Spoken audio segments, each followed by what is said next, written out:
Forgot everybody. Well, a lot of you are not going to be here.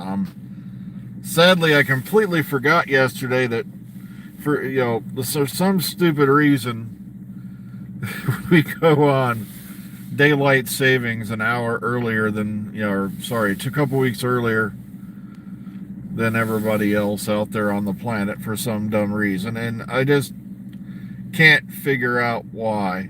But if what I'm hearing is true,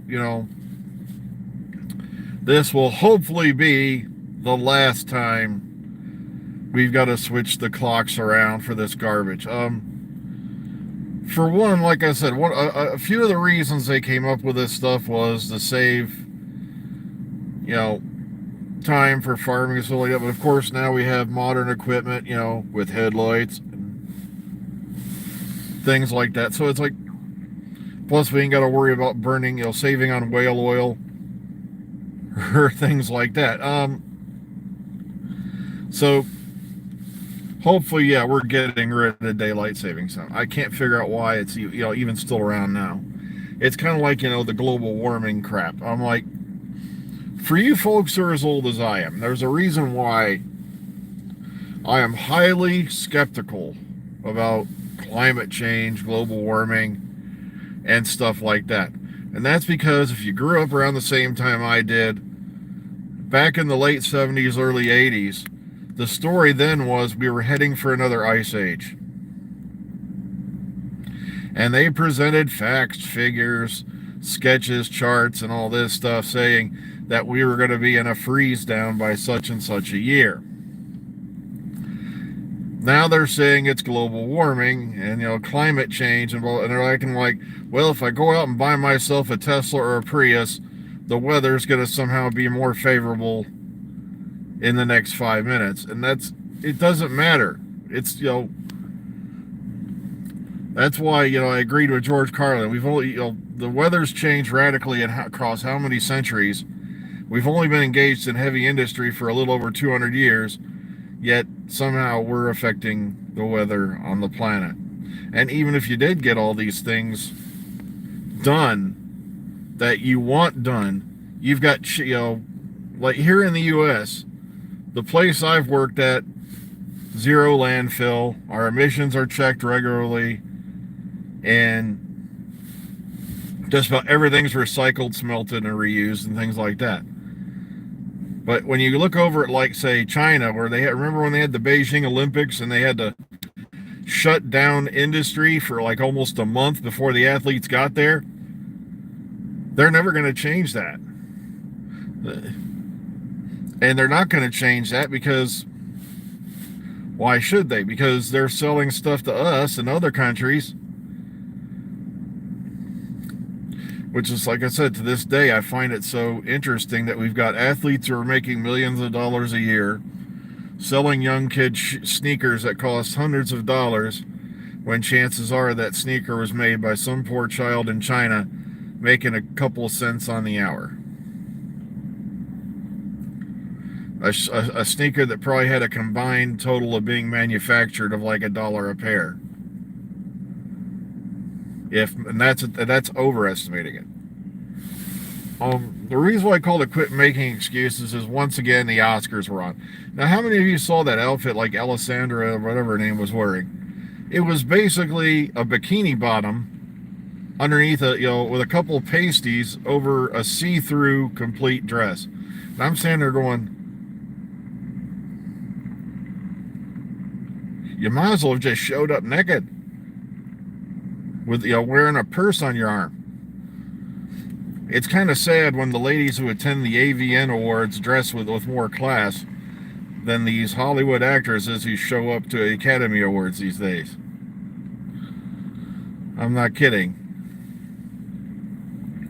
But the other thing that kind of ticks me off is when you have people winning awards, and like I said, I don't watch half the stuff that's on this thing anymore. I don't even watch it's just, I'm sitting here reading these articles about how such and such feels it's something against such and such because they didn't win.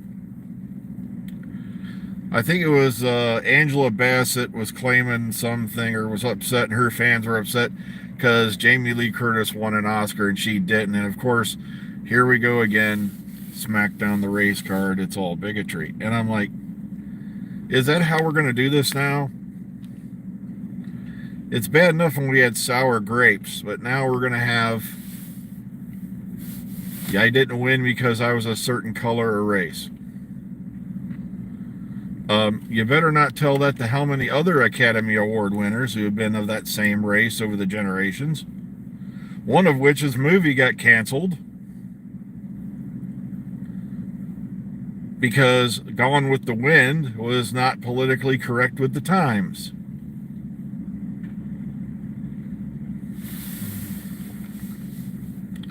Now, I've not seen that movie, Everything Everywhere All at Once, but yeah, there was a lot of Asian winners this time around. And I'm like, well, what's going to be the complaint now, you know?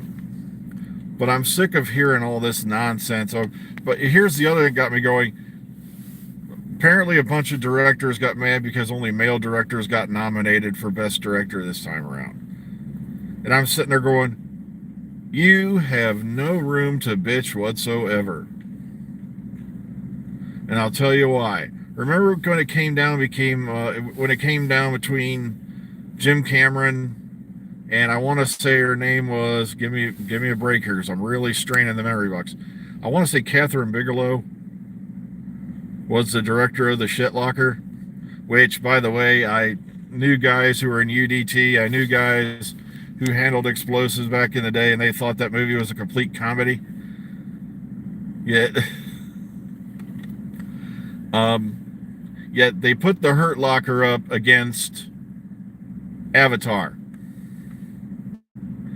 a movie that blew the box offices out of their rails, you know, for that time. It would later get passed up. You know, told an interesting story,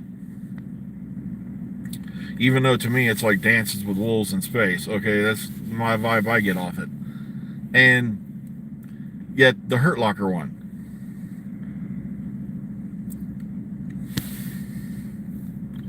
It's called, once again, you're being taught a lesson here. It has nothing to do with race. It had nothing to do with that. It's called The Oscars Will Bend Over Backwards to F Over Sci-Fi Movies. Sci-fi movies have never really been taken seriously. And here you go. You've got a multi-billion-dollar blockbuster versus some movie no one can barely effing remember. But it's supposedly better than Avatar. And by the way, do you think it was just a coincidence that she was Cameron's ex-wife? That's called a smackdown. That's called, how dare you make a sci-fi movie so good that we might have to recognize it. Generally, sci-fi will get nominated, you know, and win for effects, music, things like that. But when it comes down to best, it's once in a blue moon. It was a movie supposedly about bomb disposal, and I never even watched it. I never even heard of it before that point. Yet I have friends of mine who did, and they're like, you've got to be kidding me.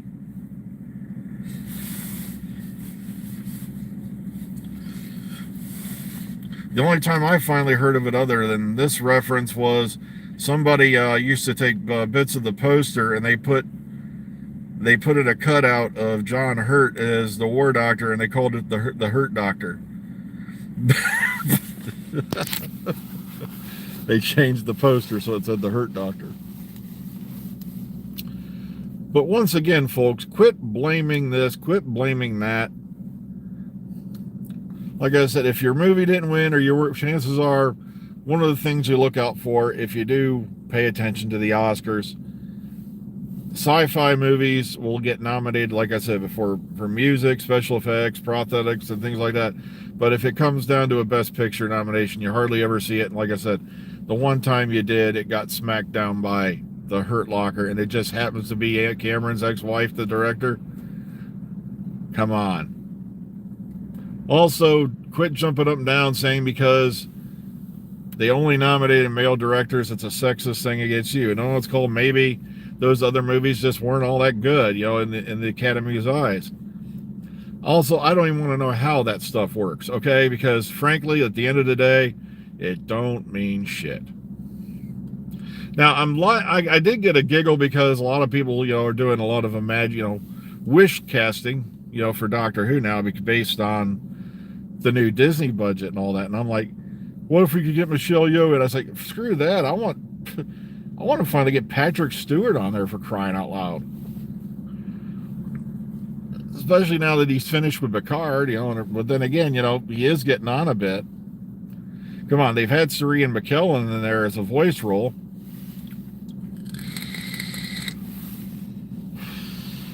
Stephen Fry, come on. Let's get Patrick Stewart on Doctor Who, for crying out loud. But the thing is this. Why do you think you've never seen Sally Sparrow again? Because I'm going to probably butcher the name. Carrie Mulgrew? I'm going off the memory box here. If I remember right, didn't she win an Oscar? Sorry, the air is very dry. My throat's dry. Because it is snowing. Okay, yeah, we got snow on the ground here, by the way. I forgot to mention, yeah, it's 25 degrees out. So all this stuff is freezing, which made the drive a little slow and fun today. Carrie Mulligan, thank you. I knew it was something like... I always mix her name up because I sound it out in my mind, and I keep seeing Kate Mulgrew, which I'll never look at the same way again after that second season of Mr. Mercedes. But Carrie, thank you. It's Carrie Mulligan. Thank you so much. Like I said, I was really straining the gears on the memory box there. Didn't she get nominated or win an Oscar not long after that? So guess what happens? You're never gonna see Sally Sparrow again. Matter of fact, same thing. I'm glad they got Olivia Colman in there, even for a brief role.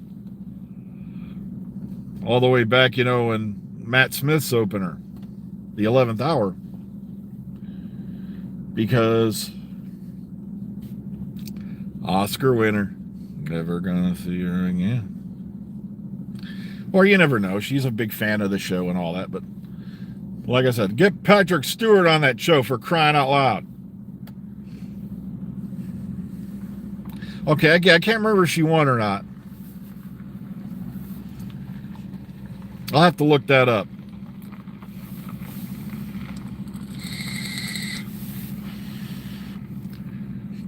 But once again, if you didn't win something,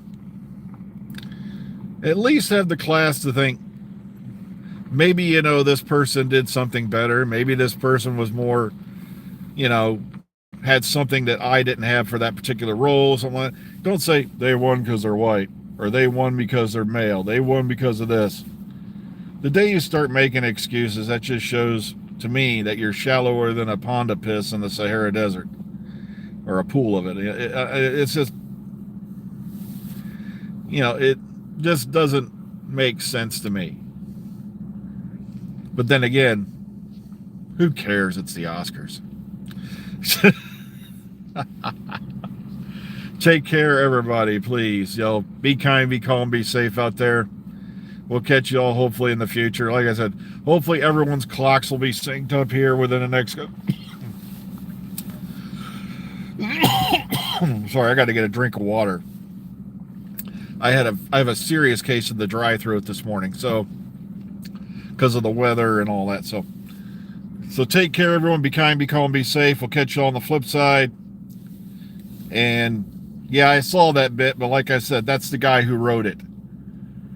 I think he's got a touch of, conflict of interest there. All right, so take care. Have a good one. We'll see you all in the future. Be kind, be cold, be safe. Enjoy your Tuesday.